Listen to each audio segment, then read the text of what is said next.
స్వచ్ఛమైన నాణ్యమైన గౌదర్పార్ పూజా ఉత్పత్తులు www.gaudarpar.com ద్వారా ఆన్లైన్ లో ఆర్డర్ చేయండి. మీ ఇంటిని దేవాలయంగా మార్చుకోండి. నమస్కారం, వెల్కమ్ టు సుమన్ టీవీ. నేను గీతాంజలి. ఆగస్టు 19వ తారీఖున శ్రావణ పౌర్ణమి. మనందరికీ తెలిసిందే రాఖీ పూర్ణిమ అని. మరి ఆ రోజు యొక్క విశిష్టత, అలాగే ఏ సమయంలో రాఖీ కడితే మంచిది, ఆ రోజు తిథి పూర్తిగా ఉందా పౌర్ణమి, ఈ విశేషాలని తెలుసుకుందాము. వీటి గురించి వివరించేందుకు ప్రస్తుతం మనతో పాటు ఉన్నారు ప్రముఖ జ్యోతిష్యులు బ్రహ్మశ్రీ నందిబట్ల శ్రీహరి శర్మ గురువు గారు. వారితో మాట్లాడి పూర్తి వివరాలు తెలుసుకుందాం. గురుగారు నమస్కారం అండి. వాగర్థావివ సంపృక్తౌ వాగర్థ ప్రతిపత్తయే జగతః పితరౌ వందే పార్వతీ పరమేశ్వరౌ. సదాశివ సమారంభాం శంకరాచార్య మధ్యమాం అస్మదాచార్య పర్యంతం వందే గురు పరంపరాం. ఆదిత్యాయ చ సోమాయ మంగళాయ బుధాయ చ గురు శుక్ర శనిభ్యశ్చ రాహవే కేతవే నమః. శృంగేరి జగద్గురు పీఠాధిపతులకి, కంచి పీఠాధిపతులకి నమస్కారములు తెలియజేసుకుంటూ కార్యక్రమాన్ని ప్రారంభిద్దాం. గురుగారు, ఆగస్టు 19 రాఖీ పూర్ణిమ. ముందుగా రాఖీ పూర్ణిమ విశిష్టత తెలియచేస్తారా? ఎప్పటి నుంచి అసలు ఇలా రాఖీలు కట్టడం అనేది ఆచారంగా, ఆనవాయితీగా అయిపోయింది? తప్పకుండానమ్మా. ఈ యొక్క 2024 సంవత్సరంలో ఆగస్టు 19వ తారీఖు రోజున రాఖీ పౌర్ణమి పండుగ జరుపుకుంటున్నాం.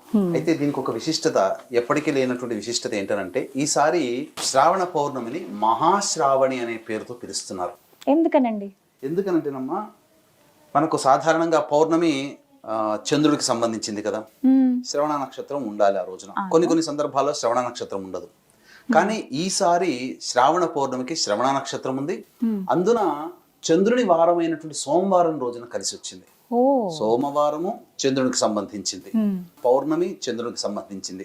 శ్రవణ నక్షత్రానికి అధిపతి కూడా చంద్రుడే. కాబట్టి ఈ సందర్భంగా ఏంటనంటే, ఈ యొక్క శ్రావణ పౌర్ణమిని మహాశ్రావణి అని అంటారు. అయితే శ్రావణి పౌర్ణమి అనగానే చాలా మందికి అందరికి గుర్తుకొచ్చేది రాఖీ పౌర్ణమి అని అంటారు. కానీ వాస్తవానికి ఏంటంటే, అన్ని పౌర్ణమి లాగానే శ్రావణ పౌర్ణమి, ముఖ్యంగా పూర్వకాలంలో ఈ శ్రావణ పౌర్ణమిని మన తెలుగునాట ఏ విధంగా ఆచరించేవారంటే, యజ్ఞోపవీత ధారణ కలిగినటువంటి కుటుంబాలలో ఉత్తరాయణంలో ఈ యొక్క ఉపనయన సంస్కారం జరిపించి, శ్రావణ పౌర్ణమికి మళ్ళీ ఉపాకర్మ జరిపించుకొని, తదనంతరం వేద విద్య అభ్యసనం లేదా ఏదైనా గురుకుల పాఠశాలలో అభ్యసనం కోసం పంపించేవాళ్ళు. ఈ విధంగా జరుపుకునేవాళ్ళు. కానీ ఈ యొక్క శ్రావణ పౌర్ణమికి కొన్ని చారిత్రక ఆధారాల ప్రకారం మనకు ఉత్తరాది ప్రాంతం నుంచి ఇది రాఖీ పౌర్ణమిగా మనకు అందుబాటులోకి మనకు తెలుస్తుంది. అయితే ముఖ్యంగా మొట్టమొదటిగా ఈ యొక్క రాఖీ పౌర్ణమిని జరుపుకున్నటువంటి సందర్భం ఏంటంటే, ఈ యొక్క బలి చక్రవర్తితో యుద్ధం చేసినటువంటి, దేవాసుర సంగ్రామంలో యుద్ధం చేసినటువంటి ఆ ఇంద్రునికి రక్షగా గౌరీ అమ్మవారిని ఉపాసన చేసి, ఇంద్రుని భార్య అయినటువంటి శచీదేవి ఆ యొక్క తోరము కట్టింది.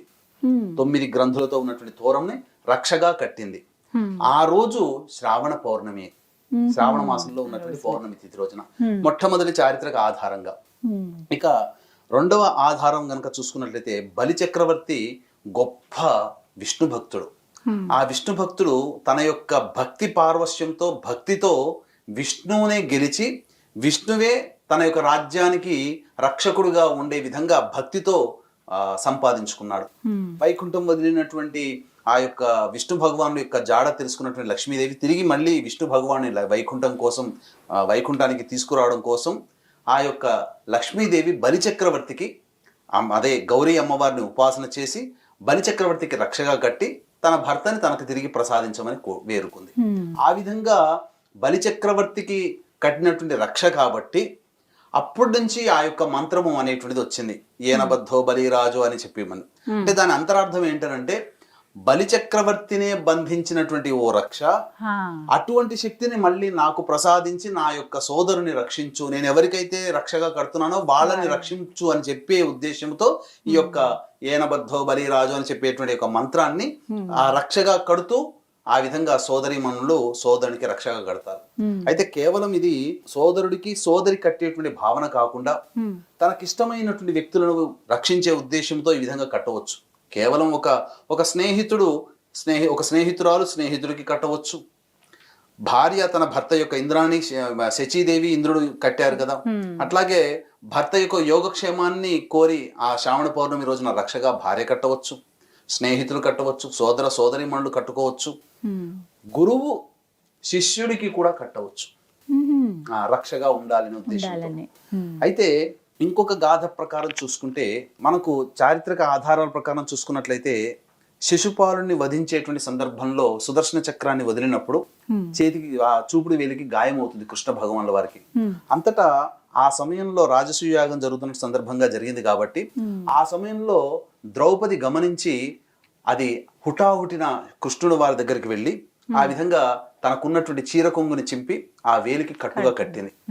దానికి కృతజ్ఞతాభావంతో ద్రౌపది వస్త్రాపహరణ సమయంలో ద్రౌపదికి మానభంగం కలగకుండా తన యొక్క కృతజ్ఞతను చాటుకున్నారు కృష్ణ భగవానుల వారు. అంటే ఆ యొక్క శిశుపాలుని వధ జరిగింది, ఆ యొక్క ద్రౌపది తన చీర కొంగు తీసి కట్టింది, అది శ్రావణ పౌర్ణమి. కాబట్టి ఈ విధంగా మనకు గాథలు అనేటువంటి చారిత్రక ఆధారాలు మనకు కానవస్తున్నాయి.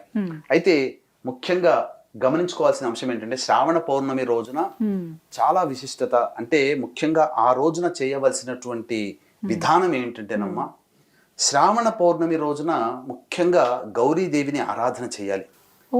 ఏ స్త్రీ అయినా కానీ ఎవరైనా కానీ ఎవరికైతే రాఖీ కడతారో ఆ రాఖీ కట్టేటువంటి సందర్భంలో వాళ్ళకి ఆ దేవతా శక్తి రావాలనేటువంటి ఒక సదుద్దేశంతో శ్రావణ పౌర్ణమి మనకి ఏమైంది 19వ తారీఖు ఆగస్టు 2024వ తారీఖు నక్షత్రం శ్రవణ నక్షత్రం ఉదయం 8:08 వరకు ఉంది. కాబట్టి సూర్యోదయ పూర్వమే ఎవరికి రాఖీ కట్టాలని అనుకుంటారో ఆ రాఖీ కట్టే వాళ్ళు సూర్యోదయ పూర్వమే కాలకృత్యాదులన్నీ తీర్చుకొని ఆ యొక్క గౌరీ అమ్మవారు అంటే ఎవరండి, పార్వతీ అమ్మవారు, దుర్గా అమ్మవారు, ఆ అమ్మవారి పాదాల దగ్గర తాను రాఖీ కట్టదలిచినటువంటి వ్యక్తికి సంబంధించి మంచి జరగాలనే సదుద్దేశంతో 9 ముడులు కడిగినటువంటి తోరములు, ఆ విధంగా 3 తోరములు తీసుకోవాలి. తీసుకొని తమలపాకు మరియు వక్కలు, ఆ వక్కలు పెట్టి ఆ యొక్క తోరములు ఆ విధంగా అక్కడ పెట్టి ముందుగా గణపతి పూజ చేసుకొని గణపతి యొక్క అనుగ్రహం తీసుకొని తదనంతరం లలితా సహస్రనామం కానీ దుర్గా సహస్రనామం కానీ ఇంకా చెప్పాలి అని అంటే శివ సహస్రనామం ఏదైనా కానీ మీకు ఇష్టమైన దేవతా సహస్రనామాన్ని ఆ ముందు పారాయణం చేసి లేదా లలితా సహస్రనామం లలితా త్రిశతి పారాయణం ముమ్మారులు చేసి ఆ విధంగా మనము పూజ ముగించుకోవాలి. అయితే దీనికంటూ కూడా ఒక సమయం ఉందమ్మా. అంటే ఏ సమయంలో చేయాలి అని అంటే ముఖ్యంగా వాడవలసినటువంటి ద్రవ్యములలో చూసుకుంటే బంగారు రాఖీ కానీ వెండి రాఖీ కానీ కట్టమన్నది. ఈ రోజు మనకు అనేక సందర్భాల్లో వస్తున్నాయి. అందరికీ బంగారం కట్టుకునే తాహత ఉండదు కదా, కనీసం వెండి రాఖీ కట్టగలిగేటువంటి తాహత ఉంటుంది ఎవరికైనా కానీ. ఈ రోజున 300-400 పెడితే వెండి రాఖీ వస్తుంది. వెండి రాఖీని కూడా ఆ పూజా సమయంలో పెట్టుకోవాలి. పెట్టుకున్న తర్వాత ఈ యొక్క రాఖీ కట్టే సమయం చాలా ప్రధానమైంది. వీక్షించేటువంటి ప్రేక్షకులు చాలా జాగ్రత్తగా గమనించండి. ఈసారి శ్రావణ పౌర్ణమి రాఖీ పౌర్ణమి చెప్పుకునే మనము చేసుకోవాల్సినటువంటి సమయం ఏముందనంటే భద్రాకరణం అనేటువంటిది ఉందమ్మా. అంటే ఆ సమయంలోనే కట్టాలంటారా? ఆ భద్రాకరణంలో ఉండగా ఎటువంటి శుభకార్యాలు చేయకూడదు. ఇక్కడ భద్రాకరణానికి సంబంధించి 2 గాథలు ఉన్నాయి. ఏంటంటే రావణాసురుని యొక్క సోదరి భద్ర, ఆ విధంగా ఆ రావణాసురుని యొక్క సోదరి శూర్పణఖ భద్రాకరణంలో ఉండగా రాఖీ కట్టింది కాబట్టే దేవాసుర సంగ్రామంలో రాముడి మీద ఓడిపోయాడు, రావణాసురుడు హతమయ్యాడు. ఎందుకంటే మనకు ఈ యొక్క దసరా నవరాత్రుల్లోనే కదా ఈ యొక్క యుద్ధం అని జరిగింది. మరి దసరా కంటే ముందే కదా శ్రావణం వచ్చేది. కాబట్టి శూర్పణఖ ఈ భద్రాకరణం ఉన్నటువంటి సమయంలో రాఖీ కట్టడం తత్ప్రభావం వల్లనే ఆ యొక్క రావణాసురుడు సంహరించబడ్డాడు రామరావణ సంగ్రామంలో అని చెప్పారు. భద్రాకరణం ఉన్నప్పుడు రాఖీ కట్టకూడదు. ఇంకొక విధంగా చెప్పాలి అని అంటే ఈ యొక్క భద్రాకరణం అనేటువంటిది శని యొక్క సోదరి, సూర్యుని యొక్క కుమారి. అంటే ఆ యొక్క భద్రకు ఉన్నటువంటి యొక్క వరప్రభావం వల్ల తాను ముల్లోకాలలో స్వేచ్ఛగా విహరించగలిగే శక్తి ఉంటుంది. అయితే ఏ సమయంలో ఎప్పుడు ఎక్కడ ఉంటుందో తెలియదు, కానీ ఎక్కడ ఉంటుందో ఆ యొక్క స్థలము కానీ ఆ సమయం కానీ చాలా దుష్ప్రభావాలు ఉంటాయి. కాబట్టి ప్రజలందరూ కూడా పీడింపబడతారని చెప్పి బ్రహ్మ ఒక సమయాన్ని కేటాయించాడు. నువ్వు ఈ సమయంలో భూలోకంలో ఉండు అని చెప్పి కరణంలో చోటిచ్చాడు. ఆ విధంగా భద్రాకరణం ఉన్నప్పుడు ఎవరైతే శుభకార్యాలు చేస్తారో ఆ శుభకార్యాలన్నీ కూడాను నిష్ఫలమైపోతాయి. మరి శ్రావణ పౌర్ణమి రోజున శుభకార్యం అంటే ఏంటి? సోదరుడికి సోదరి మంచి చక్కగా జీవితాంతం అండగా ఉండాలనే ఉద్దేశంతో సోదరి కడుతుంది. అట్లాగే సోదరుడి యొక్క యోగక్షేమం కూడా దీంట్లో ఆధారపడి ఉంటుంది. కాబట్టి భద్రాకరణం ఉన్నటువంటి సమయంలో ఈ యొక్క రాఖీ కట్టకూడదు. భద్రాకరణం ఎప్పుడుంది? 19వ తారీఖు రాఖీ పౌర్ణమి రోజున మధ్యాహ్నం 1:28 వరకు ఉంది. కాబట్టి ఆ యొక్క 1:28 వరకు కూడా రాఖీ కట్టడానికి అవకాశం లేదు. దుర్ముహూర్తము మధ్యాహ్నం 12:45 నుంచి 1:35 వరకు, తిరిగి మధ్యాహ్నం 3:15 నుంచి 4:05 సాయంత్రం వరకు దుర్ముహూర్తం ఉంది. వర్జ్యం కూడా ఉదయం 11:44 నుంచి మధ్యాహ్నం 1:11 వరకు వర్జ్యం ఉంది. కాబట్టి భద్రాకరణం మధ్యాహ్నం 1:28 వరకు. కాబట్టి ఎటు చూసుకున్నా భద్రాకరణంలో రాఖీ కట్టకూడదు. కాబట్టి 1:28 వరకు పనికిరాదు. ఆ రోజు మధ్యాహ్నం వరకు కూడా పనికిరాదు. ఇక వర్జ్యం దుర్ముహూర్తం లేని సమయంలో మనం చూసుకొని రాఖీ కట్టాలి. అయితే దీనికి ఒక విధానం కూడా ఉందమ్మా. మన శాస్త్ర ప్రకారం చెప్పబడి ఉంది ఏంటంటే, మనం ఇంతకుముందు పూజ చేశాం కదా, తమలపాకులు, ఒక్కలు, ఇవన్నీ కూడా 2 ఒక్కలు తీసుకొని ఏ వ్యక్తికి అయితే రాఖీ కట్టాలనుకుంటా ఆ వ్యక్తిని ఇంటికి ఆహ్వానం చేయాలి. సోదరుడైనా కానీ, స్నేహితుడైనా కానీ, లేదా భర్త ఎలాగో ఇంట్లోనే ఉంటారు, లేదా ఏ వ్యక్తికైనా కానీ ఇచ్చినప్పుడు చక్కగా వారికి ఇష్టమైనటువంటి వంటకాలు చక్కగా ప్రీతికరముగా చేసి భోజనం అయిన తర్వాత అప్పుడు ఈ సమయంలో రాఖీ కట్టాలమ్మా. ఏ సమయం అని అన్ని మనం అన్ని చూసుకొని మొత్తం మనం ఫిల్టర్ చేసుకుంటే మనకున్నటువంటిది ఏంటంటే, ఆ రోజున చంద్రహోర మధ్యాహ్నం 1:03 నుంచి 2:03 వరకు ఉంది. కాబట్టి 1:25 వరకు ఈ యొక్క భద్రాకరణం ఉంది. కాబట్టి 1:30 నుంచి 2:03 వరకు ఉన్నటువంటి సమయము చంద్రహోర కూడా ఉంటుంది. పైగా శ్రావణ పౌర్ణమి తిథి కూడా ఉంటుంది. కాబట్టి చంద్రహోరలో కనుక కట్టినట్లయితే ఆ వ్యక్తికి శుభం చేకూరుతుంది. మధ్యాహ్నం 1:30 నుంచి 2:03 వరకు. లేదు, గురుహోర మధ్యాహ్నం 3:03 నుంచి 4:03 వరకు ఉంది. కాబట్టి దుర్ముహూర్తం 3:15 ప్రారంభమవుతుంది. కాబట్టి 3:05 నుంచి 3:15 లోపల గురుహోర ఉంటుంది. ఆ సమయానికి చూసుకుంటే కనుక గురుహోర కూడా మంచిదే, శుభప్రదం. అయితే 1:03 నుంచి 2:03 మధ్యకాలంలో 1:30 వరకు భద్రాకరణం ఉంది. కాబట్టి 1:30 నుంచి 2:03 కాలంలో వృశ్చిక లగ్నం ఉంటుంది. లగ్నాన్ని శుభుడైనటువంటి గురువు చూస్తుంటాడు. అలాగే స్థిర లగ్నం కూడా అది. కాబట్టి ఇక ఆ సమయం దాటింది అనంటే 3:05 నుంచి 3:15 మధ్యకాలంలో ఉండే లగ్నము ధనుర్లగ్నం అయింది. కాబట్టి వీక్షించేటువంటి ప్రేక్షకులు ఈ యొక్క సమయంలో అనగా 1:30 నుంచి 2:03 మధ్య కాలంలో రాఖీ కట్టినట్లయితే చంద్రహోరలో కట్టిన వాళ్ళు అవుతారు. స్థిర లగ్నమైనటువంటి వృశ్చిక లగ్నంలో కట్టినట్టు అవుతారు. లగ్నాధిపతి అయినటువంటి కుజుడు చూస్తున్నాడు లగ్నాన్ని, అలాగే గురువు కూడా చూస్తున్నాడు. ఆ సమయానికి లగ్నానికి అష్టమ శుద్ధి ఉందమ్మా.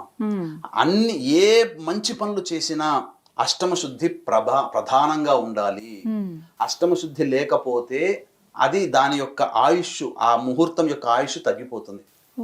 అందుకనే మనకు విజయనగర సంస్థాపన చేసే సమయంలో ఆ యొక్క ముహూర్త శుద్ధి సరైనటువంటి సమయంలో విద్యారణ్యుల వారు చెప్పినప్పటికీ తొందరపాటుతో ముందుగానే చేశారు. కాబట్టి 400 ఏళ్ళు మాత్రమే పరిపాలించగలిగారు విజయనగరం రాజుల వారు. లేకపోతే ఇప్పటికీ కూడా పరిపాలన సుస్థిరంగా ఉండేది. సరే, అది వేరే విషయం, పక్కకు పెట్టండి. ముఖ్యంగా సోదరి తన యొక్క సోదరునికి రాఖీ కట్టాల్సినటువంటి సమయం మాత్రం 1:30 నుంచి 2:03 మధ్య కాలంలో చంద్రహోర ఉంటుంది. పౌర్ణమి తిథి కూడా ఉంటుంది. కాబట్టి చాలా శుభప్రదం అని చెప్పవచ్చు. అయితే విధానము ఏ విధంగా చేయాలి అనేటువంటిది మాత్రం తెలుసుకుందామమ్మా. వీక్షించేటువంటి ప్రేక్షకులు గమనించాల్సిన అంశం ఏంటంటే, ఆగస్టు 17వ తారీఖు మరియు ఆగస్టు 31వ తారీఖు 2 రోజులు కూడాను శనిత్రయోదశులు వచ్చాయి. కాబట్టి వృషభ మిథున కర్కాటక సింహతుల వృశ్చిక మకర కుంభమీన రాశుల్లో జన్మించిన వారికి శనిదోష పరిహారార్థమై శనీశ్వర హోమము, అఘోర పాశుపత మంత్ర హోమము, అలాగే విద్య, వివాహ, ఉద్యోగ, దాంపత్య, అనారోగ్య సమస్యల నివారణకి 18 రకాల హోమాది కార్యక్రమాలు కేవలం 1500 రూపాయల రుసుముకి చేయించడం జరుగుతుంది. అలాగే ఒక్కొక్క క్షేత్రంలో ప్రతి నెల మీ కుటుంబ సభ్యుల గోతనామాలతో సంవత్సరం పొడుగుతా కూడా మీరు గోతనామాలు నమోదు చేసుకోవచ్చు. అవకాశం ఉన్న వాళ్ళు కార్యక్రమ తదనంతరం కాంటాక్ట్ చేసి పూర్తి వివరాలు తెలుసుకోండి. సంధ్యా సమయంలో ఈ యొక్క హోమాదులు జరిపించబడతాయి. సాయంత్రం 4 గంటలకి ప్రారంభమవుతుంది హోమాది పూజా కార్యక్రమాలు. కాబట్టి 1 గంట లోపల మీరు గోతనామాలు నమోదు చేసుకోవచ్చు. ఇక పూజా విధానాన్ని మనం తెలుసుకుందాం. ఏ విధంగా సోదరుడికి రాఖీ కట్టాలి అన్నప్పుడు, సోదరునికి భోజనము అవన్నీ తాంబూలాదులన్నీ ఇచ్చిన తర్వాత అప్పుడు సోదరులు తూర్పు ముఖంగా ఉండాలి, తూర్పు వైపు ఫేస్ చేస్తుండాలి. సోదరి ఆ యొక్క ప్లేట్లో, రాగి ప్లేట్లో కానీ లేకపోతే ఇత్తడి ప్లేట్లో కానీ వెండి ప్లేట్లో కానీ దీపారాధన కుందులు 2 తలా ఒక్కొక్క దీపారాధనలో 2 ఒత్తులు వేసి తీసుకొని రావాలి, నువ్వుల నూనె వాడాలి దాంట్లో. ఉమ్. తదనంతరం దీపారాధన చేసిన తర్వాత పక్కనే ఆ 2 తమలపాకుల్లో 2 పోక చెక్కలు కూడా ఉండాలమ్మా. ఉహుం. ఉన్న తర్వాత ఆ యొక్క సోదరుడికి అలంకరణగా బొట్టు పెట్టి అప్పుడు ఒక పోక చెక్క తీసుకొని కుడివైపు నుంచి ఎడం వైపుకి ఇలా ఒకసారి క్లాక్ వైజ్ డైరెక్షన్ లో తీయాలి. తీసి ఆ పోక చెక్క పక్కకు పెట్టాలి. రెండో పోక చెక్క తీసుకొని మళ్ళీ ఎడం వైపు నుంచి కుడి వైపుకి ఇలా దిష్టి తీస్తాం కదా, ఆ విధంగా చేసి అప్పుడు పక్కకు పెట్టేయాలి. అప్పుడు దీపారాధన కుందులతో దీపారాధన చక్కగా చేసి హారతి ఇచ్చిన తర్వాత, అనగా హారతి విధంగా మనం దీపావళి రాత్రి నాడు ఏ విధంగా అయితే హారతి తీసుకుంటాం అలా ఇచ్చిన తర్వాత అప్పుడు సోదరుడికి తన చేతితో చేసినటువంటి తీపి పదార్థాన్ని పెట్టాలి, నోట్లో తినిపించి అప్పుడు ఆ యొక్క పొద్దున పూట ఉదయం 8 గంటల లోపల పూజ, గౌరీ అమ్మవారి దగ్గర త్రిశతి, లలిత త్రిశతి నామావళి, లలిత సహస్రనామంతో పూజ చేశాం కదా, ఆ 3 తోరాలని చేతికి కట్టాలి. కట్టేటప్పుడు ఏనబద్ధో బలిరాజు అనే మంత్రం ఉంది కదా, దాని అర్థం ఏంటంటే అర్థం చేసుకుంటూ చేస్తే చాలు, మంత్రం చెప్పాల్సిన పని లేదు. దాంట్లో ఉన్న మంత్రార్థము అంటే బలి చక్రవర్తినే బంధించగలిగినటువంటి ఓ తోరమా, నీవు అంటే అంతటి రాక్షస శక్తినే నువ్వు బంధించగలిగావు, నా సోదరుడికి లేదా నా స్నేహితుడికి లేదా నా భర్తకి లేదా నా శిష్యుడికి భవిష్యత్తులో వచ్చేటువంటి ఇబ్బందులన్నీ కూడాను బంధింపచేయి అనే ఉద్దేశము, భావనతో మంచి జరగాలనే ఉద్దేశంతో నా సోదరుడు, నా భర్త, నా శిష్యుడు, నా స్నేహితుడు విజయవంతుడై ఉండాలి అన్ని కార్యక్రమాలు అనే భావన చేసుకుంటూ 3 తోరాలు కట్టాలి. తర్వాత తాను లౌక్యంగా మనం వాడుకునేటువంటి రాఖీ కట్టాలి. ఈ విధంగా రాఖీ కట్టాలమ్మా. ఈ విధంగా చేసి పెద్దవాడు సోదరుడైతే ఆశీర్వచనం తీసుకోవాలి, భర్త అయితే భర్త ఆశీర్వచనం తీసుకోవాలి, స్నేహితులైతే ఆలింగనం చేసుకోవాలి. ఇక శిష్యుడైతే ఆ శిష్యుడు గురువుకి నమస్కారం చేయాలి. ఈ విధంగా చేసి తీసుకోవాలి. తర్వాత అప్పుడు సోదరుడు తన వెంట తెచ్చుకున్నటువంటి అంటే ఆ సోదరుని ఆనందింప చేయాలనంటే బహుమతులు, సోదరికి ఇష్టమైనటువంటి ఏదైనా కానీ బహుమతులు ఇవ్వాలి. భర్త భార్యకి బహుమతులు ఇవ్వాలి. శిష్యుడు గురువుకి ఏదైనా ఉపయోగపడే వస్తువులు ఇవ్వాలి. స్నేహితుడు ఇరువురు కూడా ట్రాన్స్ఫర్ చేసుకోవచ్చు, తప్పులేదు, ఏదైనా వస్తువులు వాళ్ళకి ఇష్టమైనది. ఈ విధంగా ఒకరు రక్ష కోరి మన రాఖీ కడితే ఇంకొకరిని ఆనందింపచేసే ప్రక్రియ ఇది. దీనివల్ల ఇలా చేయడం వల్ల చాలా శుభాలు కలుగుతాయి. ఎందుకనంటే శాస్త్రం ప్రకారం మనము అష్టమ శుద్ధి ఉన్నటువంటి ముహూర్తమే చెప్పాము, ఏ సమయంలో పడితే ఆ సమయంలో చెప్పలేదు. ఇక మధ్యలో శనిహోరం ఉందమ్మా, 2 to 3 గంటల నుంచి 2 గంటల 3 నిమిషాల నుంచి మధ్యాహ్నం 3 గంటల 3 నిమిషాల్లో ఉన్నది సమయం ఉంది, అది మంచిదే కావచ్చు కాక, కానీ శనిహోరం ఉంది. శనిహోరంలో మనం ఎలా శుభాన్ని చేస్తాము, చెయ్యము. కాబట్టి మనం అన్ని రకాలుగా ఆలోచన చేసి శుభమంగళమైనటువంటి ముహూర్తమే మనం పెట్టడం జరిగింది. కాబట్టి ఎల్లరూ కూడా ఈ విధంగా చెప్పినటువంటి విధానాన్ని ఆచరించి చక్కటి శుభ ఫలితాలు పొందుతారని ఆశిస్తున్నాం. మొత్తగా మధ్యాహ్నం 1:30 నుంచి 2 గంటల 3 నిమిషాల లోపు రాఖీ కడితే కట్టిన వారికి చాలా శుభం కలుగుతుందనంట. చాలా సంతోషం అండి, చాలా చక్కగా వివరించారు గురుగారు. ధన్యవాదాలండి. సర్వం శ్రీ ఉమామహేశ్వర పరబ్రహ్మార్పణమస్తు.